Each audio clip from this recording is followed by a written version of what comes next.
Good evening, African Diaspora.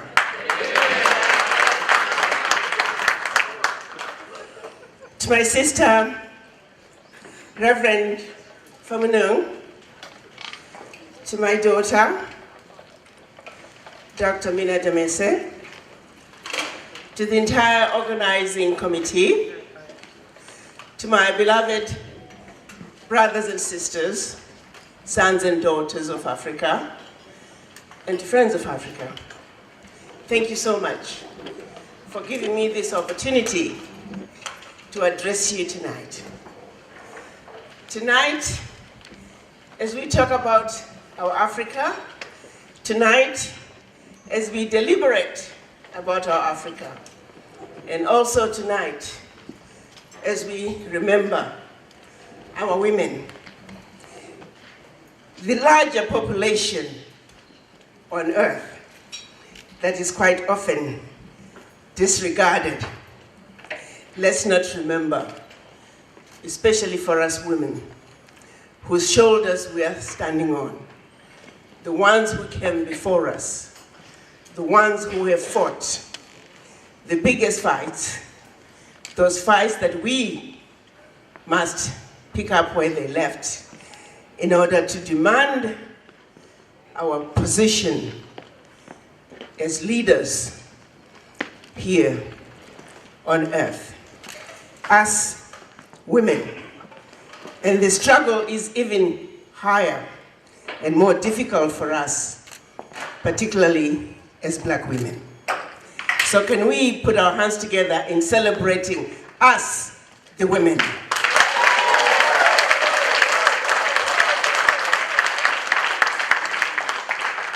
And before I start my speech, let me just put it out there for you men.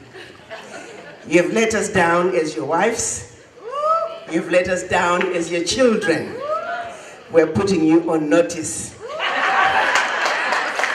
Us women of Africa are coming after you. We are taking over.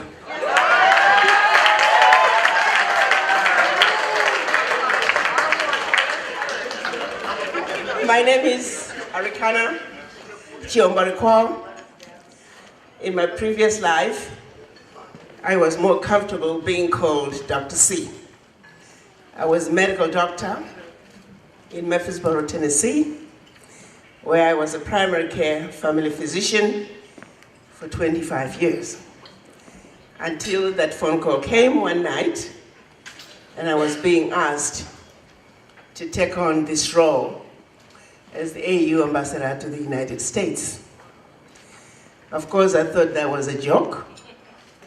Who in their right mind would want me, of all people, to be an ambassador? When I woke up the following morning, I had to ask my husband if I indeed had a call from Madam Zuma. And he did confirm that I did have such a conversation. To make a long story short, it took me about 6 months of back and forth with her before I finally agreed to take this role. And that's after she looked at me and said, my sister, if you don't take this position, it's gonna stay open as long as she was chair.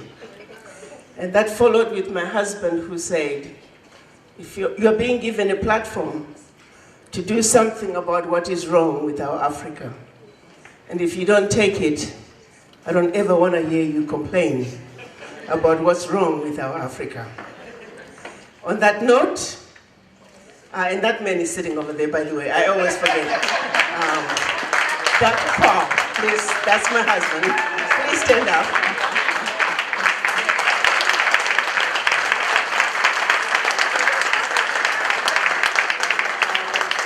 I often say I forget him because he's like an old shoe. He's very comfortable. Be it as it may, I picked up my bags and came to Washington. I really did not plan to stay, I'll be very honest with you. I was only coming because I wanted to be able to look at my husband and say, see, I tried. I wanted to be able to tell Madam Zuma, see, I tried, it didn't work. By 4th month, the singular reason that I then decided I was going to stay is because of what I saw as the total disrespect for the African. I knew there was disrespect, I just didn't realize it was as profound as it was. And I wondered, was there a memo that went around the world that I just didn't know about? A memo that said, no matter where you go on earth and you encounter black people, disrespect them. If you're not black, automatically you are superior and the black people are inferior. I said, well, that memo must have gone out, but I never saw it. But it must exist. Because the more I begin to understand not only our Africa, but the more I begin to understand us as black people, why is it that we are the most disrespected people on earth, no matter where you find us on this globe? As I try to dig deeper and understand what is it about the melanin, you would often hear in history books, they'll describe us as having a third eye. I don't know if most of you know what that third eye is. We've got the pineal gland that sits somewhere in here within the pituitary fossa. And that is the gland where the melanin comes from. They often wondered why these black people are so smart and so indestructible. Maybe it's because of that third eye. No, it is the melanin. That's what makes us special. That's what makes us the origin of humanity, which is our motherland. Our motherland, Africa. The continent with everything and anything the world needs. The continent that everybody is going to for their needs. But the continent that we, the children of Africa, are busy running away from. That keeps me up every night. The more I try to dig deeper in understanding as to why Africa is where Africa is today, I couldn't help but find myself repeatedly going back to the beginning to say, how did we end up where we are as Africans? How did we get here? Not only as black people, but as Africans. The colonizers started coming to Africa, starting with the Portuguese, followed with slavery. But by 1884, after they had been haphazardly going into our continent, looting from the Africans, pretty soon they started looting from each other the loot that they had looted from the Africans. And before you know it, they were killing each other. And they were getting ready to have a war, a European war on the African soil. So Bismarck, the Chancellor of Germany at that time, called his sidekick Leopold, King Leopold of Belgium, said, listen, we got a problem. We're getting ready to kill each other and have a European war in Africa. Why don't we call all the colonizers?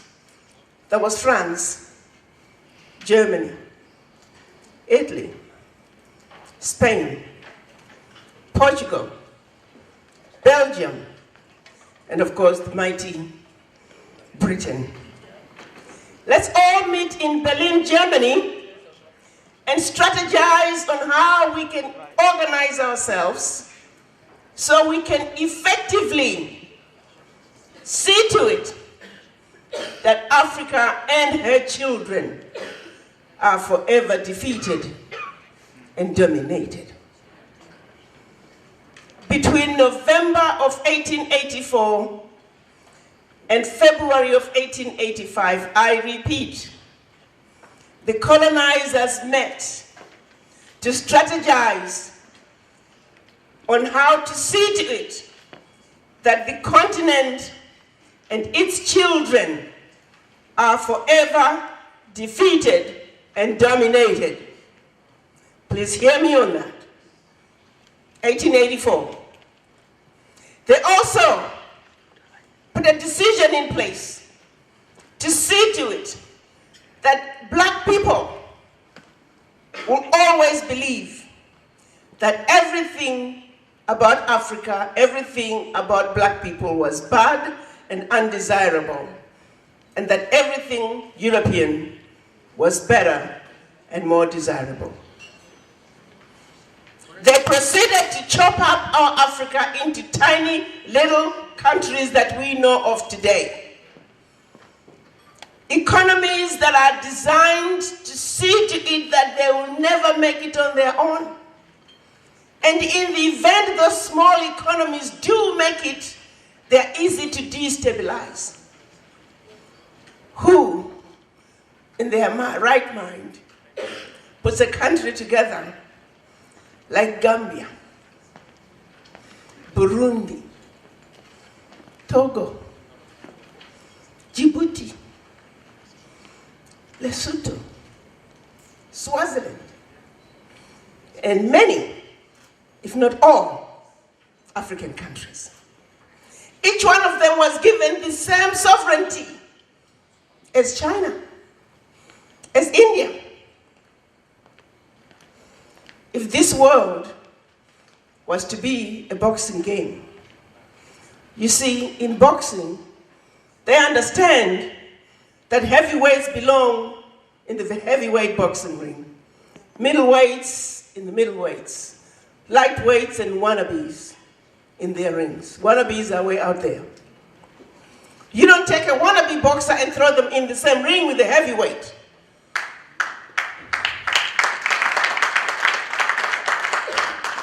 But what's being done to our Africa? Let's start negotiating. It's country against country. Countries, please stand up. Little Gambia stands up. And Gambia is supposed to negotiate with China. Lesotho is supposed to negotiate with India. Swaziland must jump in with the United States. Djibouti, you must go in. You see, the Europeans realized as individual European countries, they can make it. So they came together as the European Union. So they negotiate as a bloc. So yeah, Djibouti, you go in with EU. And when the African countries lose, the world stands back and says, what's wrong with you, African countries?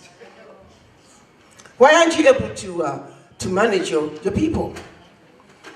Congo-Brazzaville alone, the whole country is 4 million people. Kinshasa, the city is 14 million. Gabon is 1.5 million. Botswana is about 2 million people.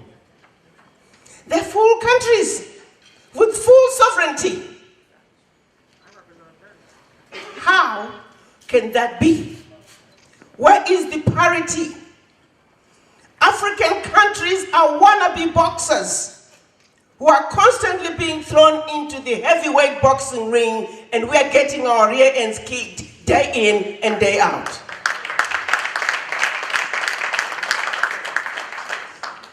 (1884). Fast forward 2019. Nothing has changed. The strategy that was put in place to see to it that Africa and her children are forever defeated and dominated remains alive and well. And yet in our minds we tend to think Berlin Conference is a thing of the past. Well, my brothers and sisters, Berlin Conference is alive and well. And allow me to take it home for you. Have you ever wondered why intra-Africa trade is sitting at 18%? I'll tell you why. We have 43 different currencies on the continent. It's difficult to trade with each other because of the currencies. It's easier for us to exchange with the US dollar with the euro. The than with each other. Why is that? Berlin Conference. It's easier for Mozambique to send Mozambican oil outside Mozambique to Europe and everywhere else, just so Zimbabwe next door can buy it from across the oceans. It's easier for a company that's manufacturing the best ceramic tiles in Africa, in Egypt.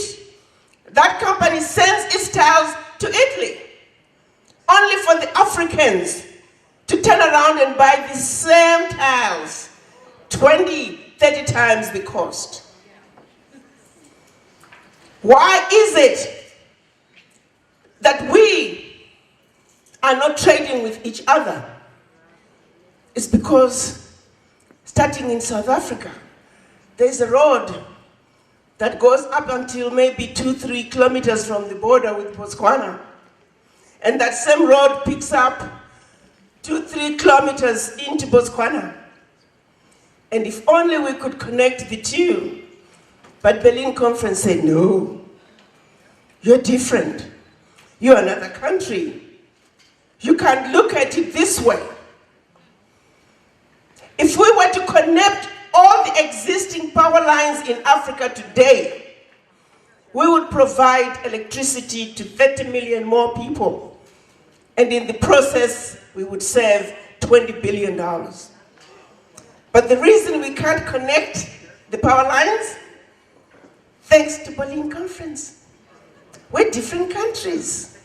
We can cross that border. Why are our children crossing the Mediterranean in search of nothing? It's because little Gambia can only create so many jobs. And a young man in Gambia, which is surrounded by Senegal, cannot go to Senegal and look for a job. Thanks to the Berlin Conference.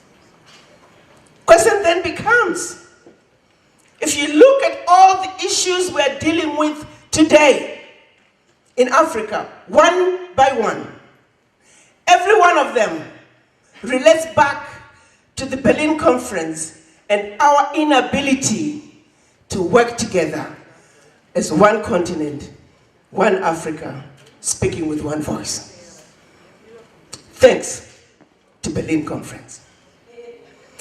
As if that was not enough, when they were now getting ready to, quote unquote, give us our independence, which they never did, by the way, because we were still very much colonized, France did something deplorable. France made the African countries, the Francophone African countries, sign what they called the Pact for the Continuation of Colonization. The Pact for the Continuation of Colonization was signed between 1958 and 1961 as the countries were being given their independence. The Pact for the Continuation of Colonization said, you see, you Africans, we brought you forks and knives, taught you how to sit at a table and eat. We built a few schools, a few hospitals, a few roads. We are going to call that colonial debt. And for that, you shall pay to perpetuity.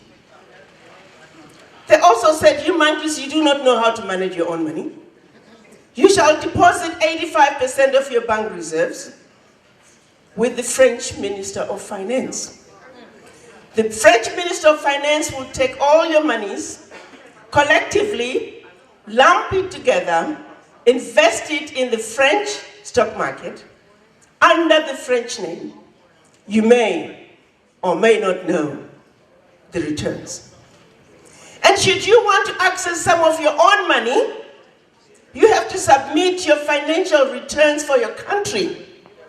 And if approved, you can only access up to 20% of that money as a loan at commercial interest rates.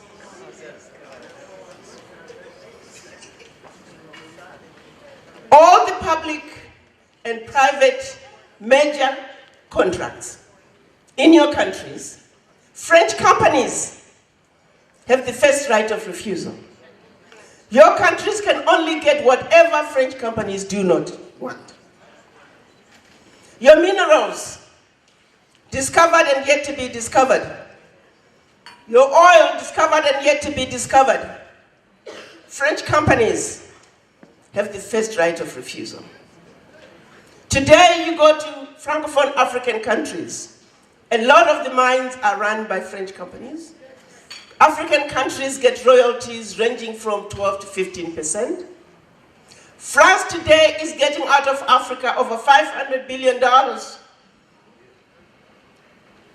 And the latest figures are saying for every 14 billion they take out of Africa, after they invested in the French stock market, they're recognizing upwards of 300 billion. So in actuality, France is taking out of Africa trillions of dollars year in and year out. Allow me to kind of put things in perspective for you.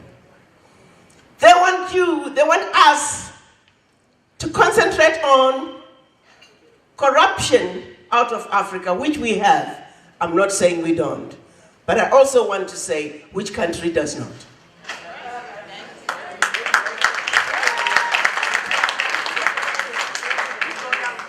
You see, corruption is a team sport. If you cannot tell us that 50 billion is getting out of Africa every year, we want to know where it's going. Don't just tell us one side of the story. We want all the players. You can't talk about 50 billion getting out of Africa from corruption, but you don't talk about France. France, with over $500 billion. There are two thieves here. One is holding a briefcase with 50 billion, and the other one is holding a briefcase with 500 billion. I like to think I'm a smart woman. I want to go after this one first.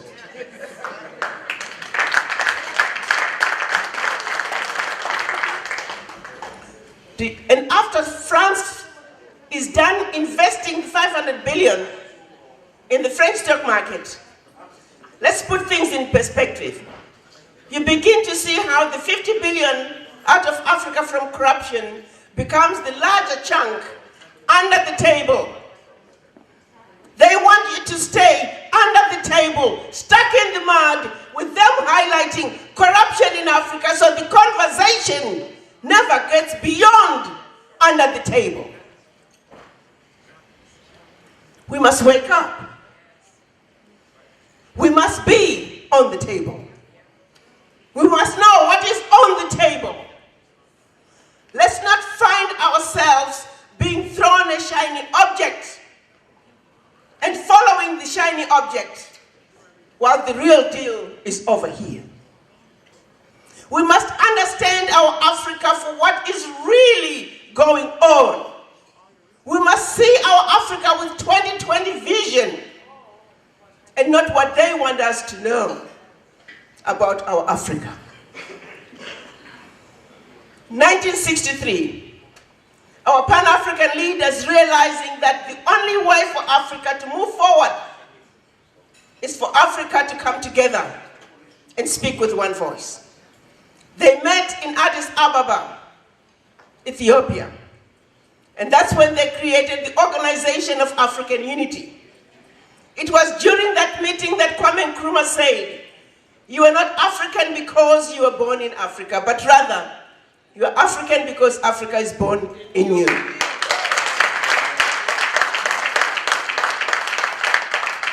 He also said, "Africa for the Africans and African Union now." Sadly, when they went to Addis Ababa, they were divided. We had the Casablanca group, which was Ghana, Guinea, Mali, Egypt, Morocco, Algeria, and Tunisia.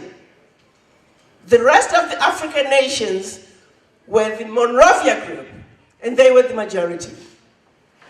The Casablanca group said, "African Union now."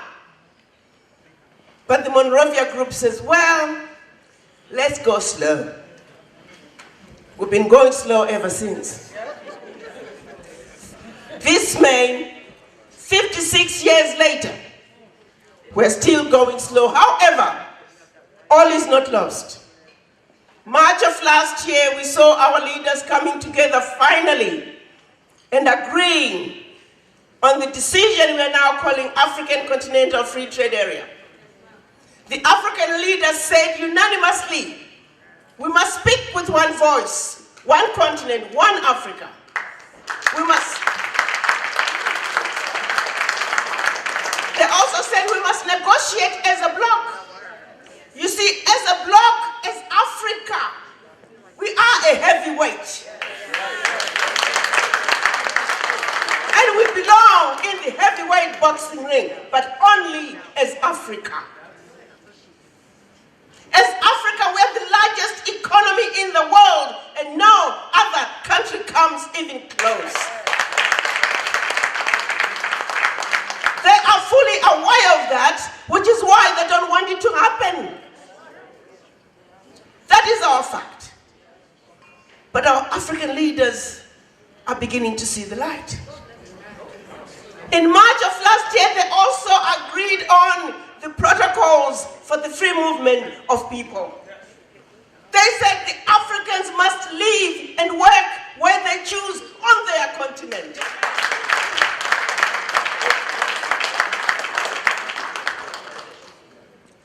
After they signed the African Continental Free Trade Area, now we have 52 countries that have signed. Then the heads of states have to go back to their countries and put this decision through their parliament for ratification. Of the 52 that have signed, we only need 22 to ratify. My brothers and sisters, I'm here to let you know, as of last week, we had 21 ratifications.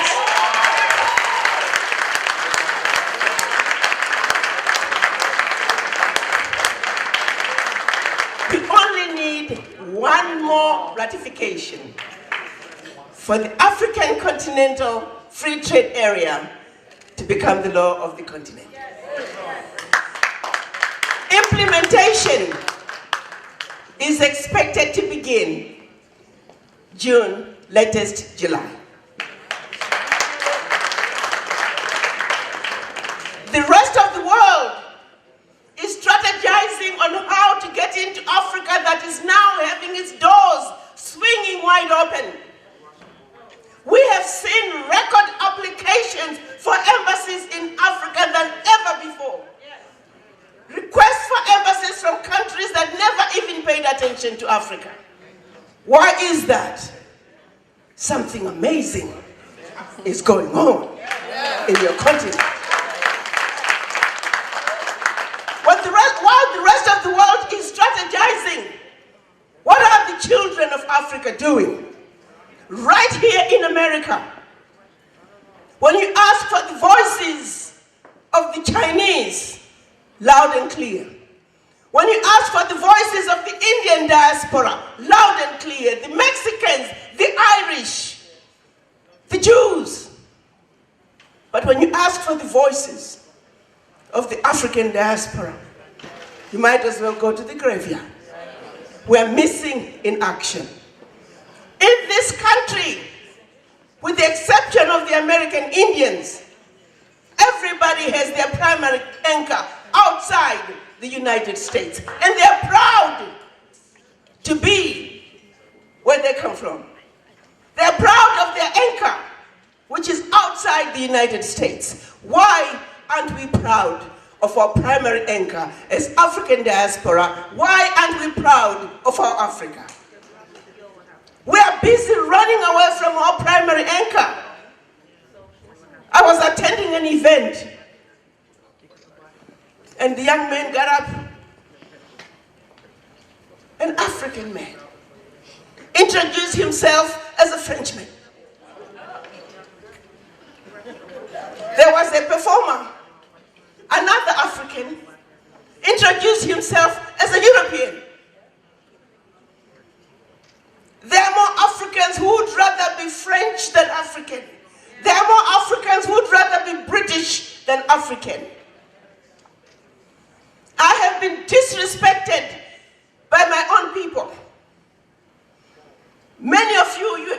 stories to tell. You go home to Africa, you're disrespected. I was at the airport. I just wanted somebody to carry my luggage, the porter. And there were many of them. I called the young man, I said, help me with my luggage. You got the porter jacket. The minute I turned around, he was gone. It happened 3 times.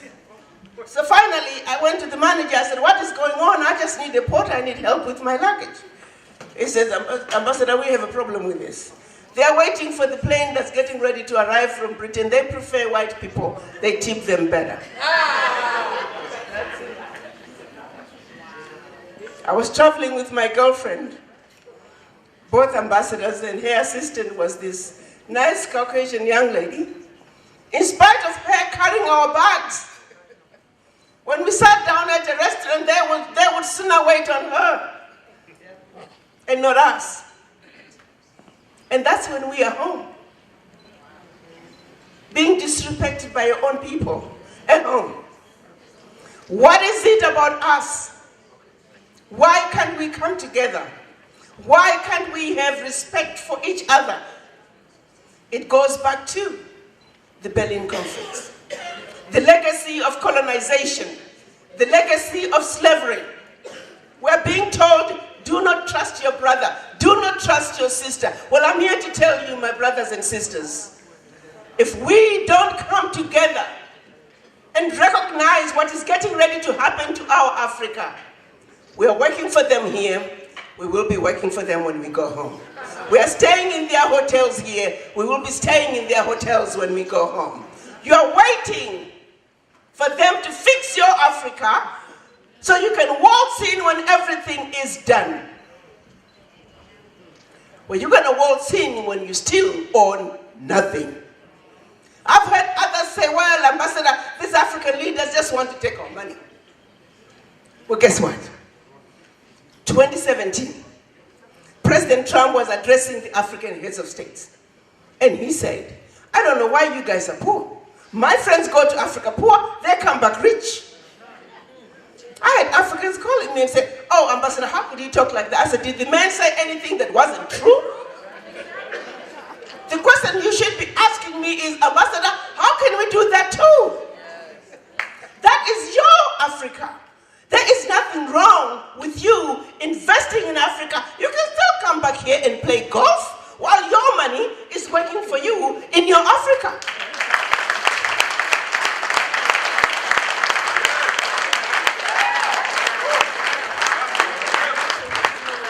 I was sent here to take you home.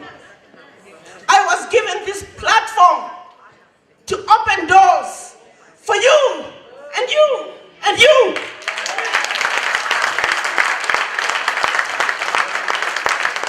I can only open these doors to the extent that you allow me to. I can only open these doors if you're ready to walk in.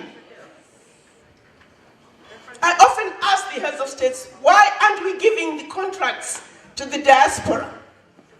They said, Ambassador, bring them. They said, Ambassador, bring the diaspora. They laugh at me. They say, Ambassador, you're always talking about the diaspora. Where's your army? I said, watch me, it's coming.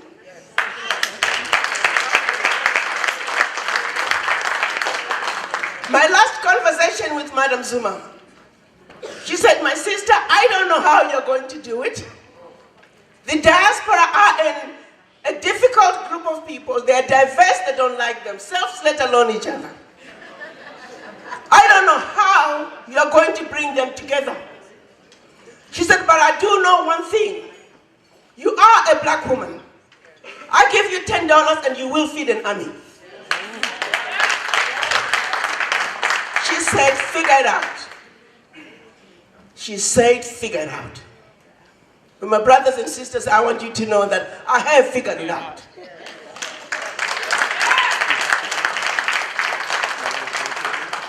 The president of Zambia was the first one to step up. We were given 135 hectares of land. That's about 300 acres. On the Zambian side of Victoria Falls. When I was talking to the president of Zimbabwe, he said, Zambia only gave you 135 hectares. He said, let me tell you something. Victoria Falls is like a woman. When you are looking at her from the Zambian side, you are looking at her back. But when you look at her from the Zimbabwe side, the choice is yours. Which view you. So he said, I'm giving you 2,000 hectares. So we have been offered 2,000 hectares of land on the Zimbabwe side of Victoria Falls. And of course, the 135 on the Zambian side of Victoria Falls. For those of you who do not know, Victoria Falls is one of the most desired tourist destinations in Africa. Absolutely most desired. So we could not have gotten land at a better place in Africa. And there, my fellow brothers and sisters, I want you to know, we, the proud, intelligent, sophisticated, highly adaptable, and totally indestructible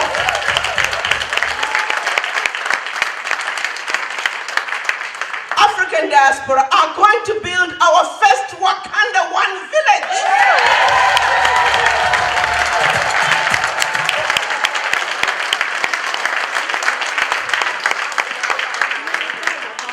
You see, the issue of brain drain, some of you may not realize it.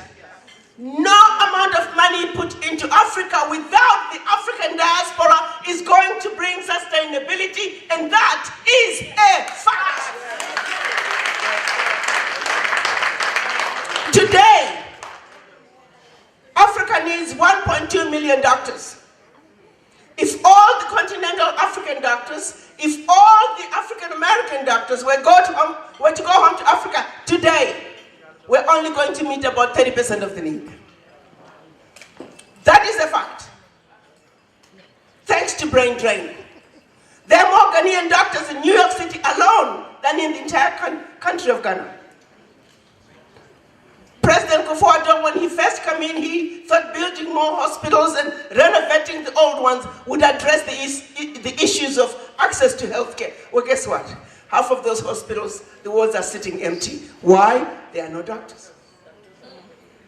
The same is true in Nigeria, Kenya, Tanzania, you name it.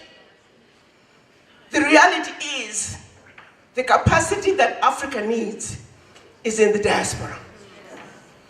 The brain drain must be reversed. In Wakanda 1, there will be a 1,000-bed hospital to train all the capacity, healthcare capacity that Africa needs. There will be 5 of these Wakanda 1 villages, by the way, 1 in each region. Each one is going to be a developmental hub for the region. In addition to the hospital, there will be a university with technical college to train all the capacity that Africa needs. There will be a large farm with a technical college for a continent with over 65% of the arable land in the world. Africa is importing food. I am ashamed to say that. Africa should, must, and will be the breadbasket of the world.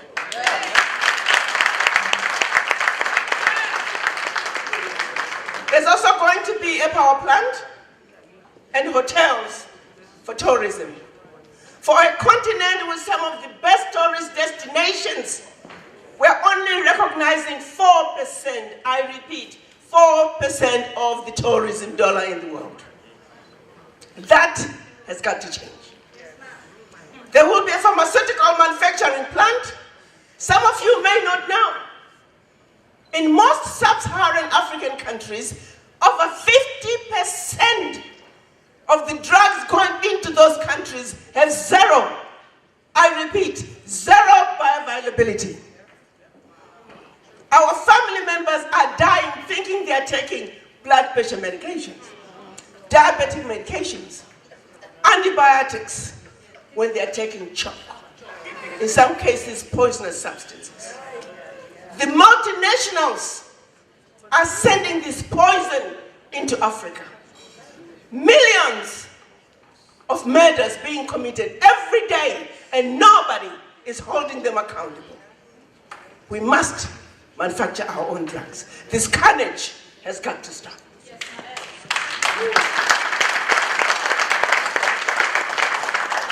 In addition, there will be, of course, the housing and infrastructure to support the development. There will be Wakanda land, and of course, a game park. All this built and operated by the African diaspora in collaboration with our brothers and sisters on the continent.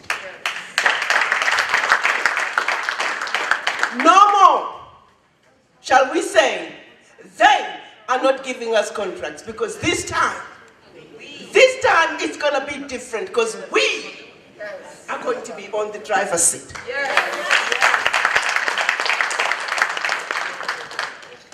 Now the question is, Ambassador, how are we going to pay for this? I call that who's going to bail the cat. You all know the story of the cat and the mice? For those of you who haven't heard about it, this house was infested with mice. And so the owners decided to bring a cat in to kill the mice. So the mice did not hear, they could not see or hear the cat coming. And one by one, the mice are just disappearing because the cat is eating them. So the mice in the house decided to call for a meeting to discuss this issue of this cat.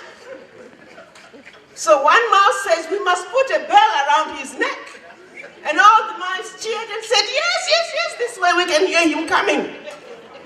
And one nice little mouse sitting in a corner, he says, that's all nice and wonderful, but who is going to bail the cat? Where is the money coming from? I do know there are 50 million black people in this country. If we took just 1 million and each one invest in their own account $1,000 a year, we have $1 billion. Now let's make it to $1 million. We cut it down to $500 a year.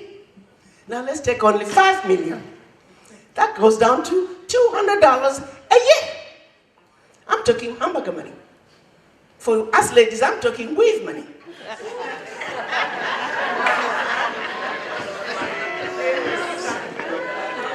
We can't do that? Yes, we can.